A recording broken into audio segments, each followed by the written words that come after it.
the baby barrel always makes me laugh. There was an LSU game I was watching a couple of years ago, and they had a middle linebacker, and the announcer has all this little personal information about each player, and they said, now, Frank Johnson is the largest baby ever born in the state of Louisiana, and all I could think of is, oh, he's going to cost him a fortune at Rotary. You know, it's, he was so troubled, you know, it's, but I've been here over 40 years. I was at Tulane when it was one lane, and so we've been working out a lot of things. I met my wife at the Capitol, and she's from Opelousas, and now I'm raising two Cajun kids, so that's really working out. Yeah, no, and you know, I'm not from here originally. You know, I came here from the United States, and so we'll have to see. Did I lose the clicker? Oh, I got to tell you what it says on the podium. I said, all it says is Rotary adjourns at 1 o'clock. There's talk about whatever you want, pal, but don't. Oh man, let's see. I want to talk a little bit about the markets and some of the new things going on. We still have Berken Road Reports. It's our 33rd year of our students following regional public companies. And I will tell you that it is tougher to find Louisiana-based public companies. We have less than a dozen now. In fact, in the last week, the Amedisys deal, Jake and I were on the Amedisys board, finally got closed, so they're off the board. H&E Equipment was taken out, and that was an amazing deal because the stock, I don't have the exact numbers, but the stock was trading at like $44 the day before, and it got bought out at like 90. So, you know, you never see that. I was very, very excited on that one. And remember, if your friends with a fat kid, there are no seesaws, only catapults. So I just wanted to clear that up a little bit too. Let's see, a couple of things. Disclaimer, don't sue me. Let's see, I wonder, you know, we get so much movement in the markets and everything, but the bottom line is you should always stay with the market. That's really, you're not going to time the market in and out. What's more likely, and you can see all these catastrophes, you know, everything from 9/11 to, you know, back World War II, the Korean War. What usually happens is somebody gets out and then they say, if it drops a little further, I'll get back in. But they don't ring a bell when the bear market's over. And so you really would be better suited to just stay the course. I would say this: if in April you panicked, you probably have too much in stock. I would say that. That was the beginning of the tariffs. People always want to believe this time it's different, which it isn't. Those are the 4 most dangerous words in finance. The 7 most dangerous words are, "Hey, we're getting the band back together." So it's that is a problem. Or also, we've been doing Out to Lunch, the radio show on here on WRKF, WWO in New Orleans, and then also KRVS in Lafayette. And we highlight companies from South Louisiana and smaller companies, and they're fascinating. They really are. The companies they've created are interesting. The personalities are everywhere, and just terrific. One of the things I noticed when I've had 15 years, 1,200 entrepreneurs, and they have one thing in common, 2 things really. One is they've had failures before, and when we were first starting the show, one of my producers said, you know, this isn't going to work because you're a nice guy and you won't be able to ask them about their failures. They can't wait to tell you about their failures. And then the other thing is they've got 5 or 6 other ideas in their head. They are never going back to work for the man. That's what I would say is the one current topic in here. This is how the markets have done over the last 12 months, following a similar pattern. The NASDAQ 100, which is basically all tech stocks, is up 25%. The S&P 500 is up 18%, but that is overweighted towards tech stocks, the big 8. You know, everyone from Netflix to Alphabet and all that. So that really has a big draw. They make up 40% of the index. The Russell 2000 is small cap companies. That's what we follow at Birkenroad Reports. I personally think that's where all the opportunity is, or at least the big part of the opportunity. They haven't done much in a long time, and they got to catch up. And the Dow Jones Industrial Average, those 30 stocks have been up 10%. They're the low one in that. Why do we like these small stocks? Well, they have faster growth, and historically they have better long-term returns. Management often owns a lot of the stock. I want them in the same boat as me as a shareholder. I don't want them to have hobbies. I don't want them to anything. All I want them to, if I see them on the golf course, I'm out. And more flexible as the economic winds change, more likely to be bought out. We've had 68 companies bought out that we followed at Birkenroad.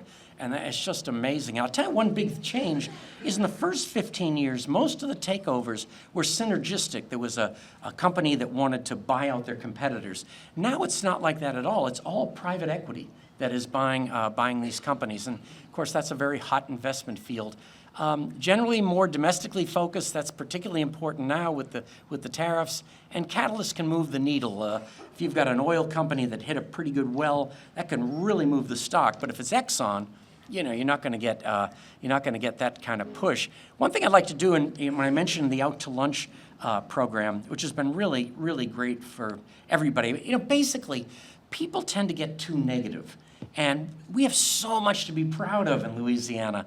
Great companies, smart people. I'm the happiest guy around because that's who I see every week, and I'm the most optimistic. So I think that's important. I guess we decided to do the show is after Katrina, and New Orleans became the #1 place for young entrepreneurs. And I think that sounds weird because New York, San Francisco, Boston all have these big incubators. But young entrepreneurs don't have a lot of money, and you can live in New Orleans for not a ton of money. And the reason we decided to have the show is I went to a friend's birthday party, and his dad was there. And his dad, this is so classic Louisiana, his dad comes up to me and he goes, he knew who I was, and he goes, yeah, Exxon left. I said, sir, that was 1982. We need to move on. And I don't get angry often, but I was really angry at that. And I want to introduce you to Amy Irvin. Can you stand up? I do. Well, yeah, thanks. Amy runs all the business for the Baton Rouge show, so thank you for everything you do, Amy.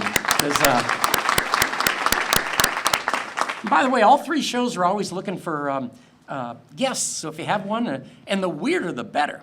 I just, that's what people come to me. I got a neighbor who's got a great company, but he's out of his mind. It's like, tell me more. It's, the stock market is not the economy. The stock market is a measure of future corporate profits. It doesn't care if people are happy or sad or married or unmarried, anything. I've been married 32 years, and I love being married, but I will tell you that the market doesn't care, basically, when you think about it, marriage is a great institution, but, really, who wants to live in an institution? And that's really important. So, let's see. One reason the stock market has done so well is all these companies have been bought out, maybe 2, 3, 4 a week. And they've been bought out. And so they're not on the exchanges anymore. So you look at 1990, we had 8,000 publicly traded companies. Today we have 2,500. So you have more money chasing fewer stocks. That's sort of the whole sport right there. And so that's one reason things have been doing so well. These are basically different asset classes. I'm sorry they're small, but you basically see cash has no risk and very little return. There's always a trade-off between risk and return. At the top, you see venture capital. You're investing in tiny, tiny companies.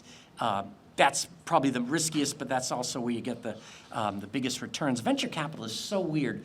Like my students get hired to be at the bow of the ship and get 100 companies coming to them because they want to be invested in. And these companies all have one thing in common. A bank threw them out the door. And so they get it down to like 20 and they give it to the portfolio manager. And, in a year, 8 of them are out of business and one of them is break even. But they're hoping that one is such a big winner. It makes up for all the losses. 10%, 5%, that's terrible. But, if you did that in free throw shooting, next game, you'd be selling popcorn, and so, but that's the way that business works. Over the long run, I've fake rich cartoons on this. I really, this is Richie Rich, if you remember him. He's a big hero of mine personally, and didn't quite make it. But over the long run, stock prices move in line with corporate profits. And if you look at that, you've seen the corporate profits have basically gone up since the recession of 08, 09. You had a decline. At COVID, but that was about it. It's 265 this year. That's a record. We're about halfway done with the year in terms of earnings. And for 2026, it's 300 is the estimate. So there's a lot of positive thinking about earnings. Now, we've got real problems, but the other reason the stocks have done so well is something called share buybacks, where you sit on the board of a company, you got some profits to invest, and you basically have four things you could do. You could either buy another company, and 70% of all acquisitions don't work. You could straighten out the balance sheet a little bit, and all these things basically, but the big thing is share buybacks, because when you buy the stock back, you get a smaller denominator. So you've got the same amount of profits divided by a smaller denominator, and you get higher earnings per share, which is what moves the needle on stocks. Overweighted, people have a lot of money in the S&P 500, and they don't know they're really making a bet on technology. That's really what they're doing. The big eight represent almost 40% of the Standard & Poor's 500. So you've got 500 stocks, and the 492 represents 60%. So this has been really something. If you're looking for an equal weighted S&P that really has all 500 stocks have the same push, you would look at an index and a mutual fund with a ticker symbol SPXEW. And that's a way to get real diversity. Now, that wouldn't have paid off for the last 10 years. You were better off in the Standard & Poor's and all those tech stocks, but you didn't get the diversity you probably thought you did. This is so good. This doesn't have it, but usually it's red-green for advance and decline, and I'm totally colorblind. This is so great. I was giving a speech for Goldman Sachs once, and they thought they were so cool because they had traffic lights sideways, and it's like, and I'm going on, and they're like, what is wrong with him? And but I'll tell you what the next financial disaster is. It's always good to know those, right? It's going to be uninsured homes, because there's $1.7 trillion of value in uninsured homes. Now, 7.5% of all homes are uninsured. That's a big, big number. If you had a big disaster, and it's even higher for manufactured housing and homes that are inherited. A couple of things going on that's pushing it further. You've got climate change, you've got the cost of insurance, can't even get insurance, that's a big deal. And severity of storms makes cities like Houston and Miami especially vulnerable. The last time I was here, because I looked it up, that was June of 2022, and people were very scared for the economy, and inflation then was 9.1%, and people were saying, it's going to be like Argentina, you buy it in the morning and sell it at night, but it didn't. We're not Argentina, and so now we're at 2.9%, how far that's fallen. We worry about going forward, particularly for the tariffs, but it's dropped an awful lot. The Fed has a dual mandate and really a triple mandate. Theirs to keep the economy moving forward while holding down the rate of inflation and also stabilizing the yield on long-term bonds. That's really the third one in here. And so I know the administrations would like it if they lowered the rate to 0 tomorrow, but that's not what the Fed does. And you hear Powell's an idiot. He's not an idiot. The Fed people are the smartest people I know. I have students and friends at the Fed. They're better educated. They have better dress than me. They have less body fat. These are very smart people. So he's trying to do a lot of different things to hold the economy in a certain range. Whoops. I was just making fun of that, and now I'm doing the colorblind. This is a graphic. I sometimes tell groups, mainly not, but you've had me up here so many times, and I love you so much. I thought I'd tell you this is the secret to interest rates. It's the height of the Fed chairman, and Volcker was 6'6", and he inherited the economy when kind of last part of Carter and the front part of Reagan. I was just starting in the business back then. And so he raised rates to knock down inflation. And then you see Alan Greenspan, who was quite a bit shorter than Volcker, and rates went down. And then Alan Greenspan was in there, and rates were even lower. And Janet Yellen was kind of tiny, and rates went really down. And now we have Jerome Powell, who is about 6 feet tall, and rates went up. So, laugh at your own expense, really. And but if you do have Trump's ear, I really have to tell you something. If he could nominate Danny DeVito, that's really the key to this. He might not have a financial background, but I don't care. That's not true. But students are students. I think students are much smarter than when I was in school. They're much more sophisticated. They know things I don't know now, but they still are young. I had one student, and he went to pick up his girlfriend at her parents' house, and the dad comes out and he goes, "Hey, I want my daughter back by 10:15." And my guy goes, "Whoa, mid-October? Cool." So it's so we have some problems, and things are changing. If you look at the economic ages, the industrial age, started 250 years ago. Brawn is what counted. That's how you could make a real difference. Knowledge age was over the last 50 years, and that was really, do you understand technology, can develop technology? And now we're in the AI age, the beginning of it, and you're going to need different kinds of skills, softer skills. You're going to need, and this is what we teach in the business school. First of all, millions of jobs will be lost. There's no question about that. There'll be some new jobs, no doubt about that. It'll restrain inflation because we can get more done with fewer people, increases in productivity, and stronger business profits. So that's what we see. I think the trades are really going to do very, very well. If you're good with electrical, HVAC, construction, plumbing, all that stuff, you're going to always have a job. And it's getting more and more so. And my wife always says we get, the plumber comes and it's $120 just for him to show up before he actually does anything. And that's usually when my wife says she has a master's in econometrics from LSU. And she always goes, "I should have been a plumber." And and we did a thing at Tulane last year that I thought was very, very nice. I went to it. I didn't start it up or anything. But what it was we had a little event for all the people that never get any credit on campus. And this was like all these kind of people, the electricians, the HVAC people, the electrical, the plumbing. And so one of the things they did, I thought this was adorable. They had each of these industries get up. I had a representative to talk about what their job is like and what people should know. And the first guy got up was the plumber. And he said, "You know what you should know about plumbing is that we never bite our nails." I loved it. There's something. Oh man, I love him. So what are the soft skills or the white-collar jobs? What's going to count when AI, you have to do what AI can't do. So effective communication, critical thinking, emotional intelligence, leadership, teamwork, innovation, ethics, adaptability, and empathy. One thing we teach at the business school, not as a direct course, but storytelling. That is a real skill that you'll need. And so I'm pretty, there's a lot of changes going on, and business school is trying to catch up wherever you are.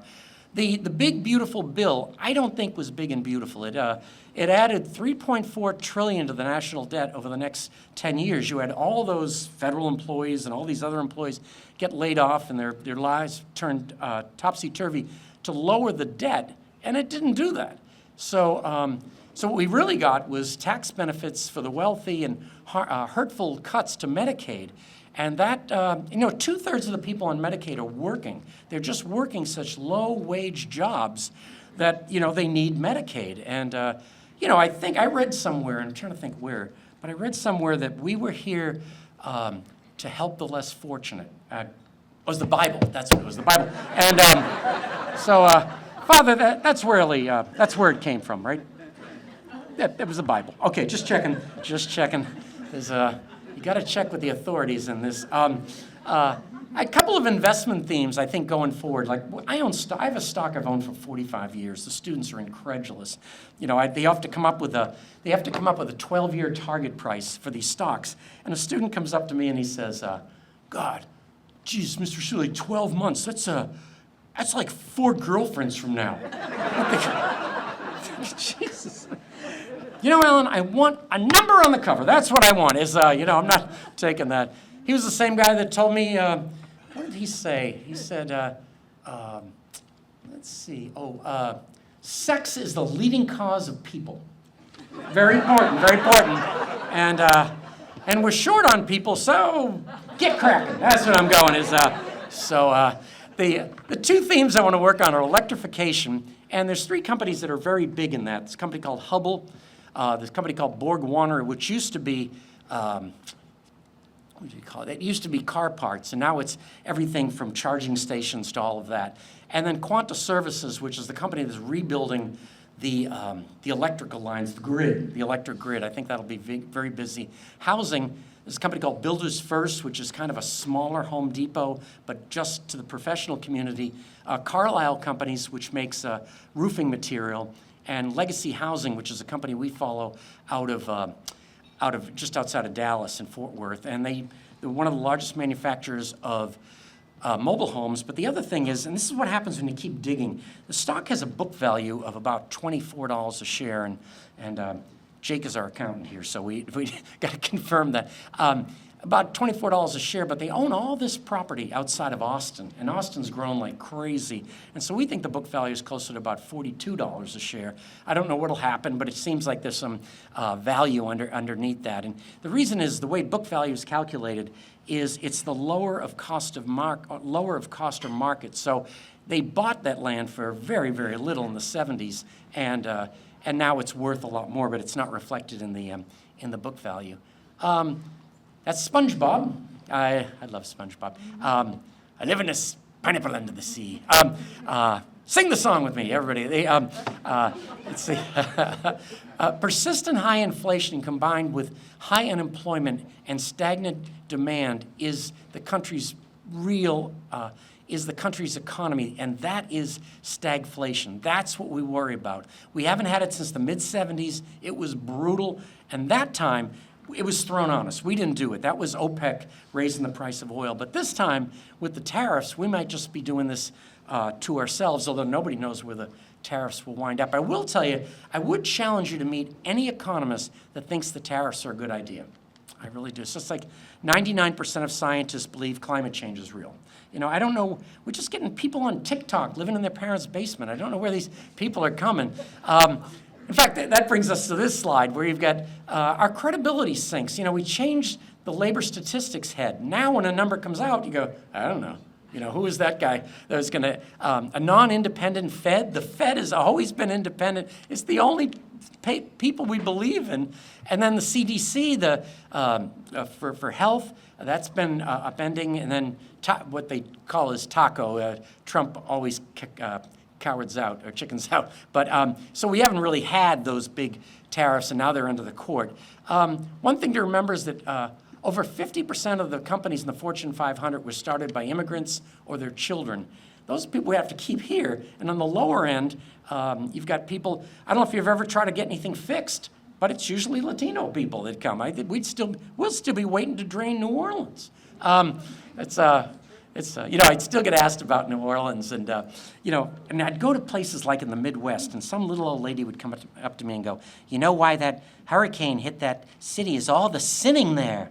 And I just wanted to pop her, to be honest with you. And so I ran into our minister at the Episcopal Church. And I told her that, and I said, I guess I did think I was going to murder somebody. That's why I told the minister. But I told her, it just makes me so angry. And she said, well, you tell him what I tell him. And I said, what's that? And she says, well, maybe, but the French Quarter stayed dry, and both seminaries got 11 feet of water.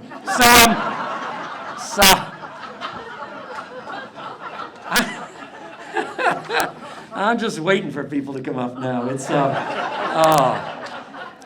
And we have tariffs against Canada. These are the nicest people in the world. Oh, my God.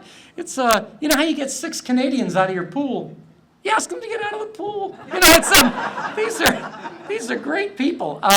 This is where undocumented workers are in. Agriculture, it makes up 17%, construction 13, leisure and hospitality 9, business services, manufacturing, and labor at the bottom. So you would lose a lot of workers here.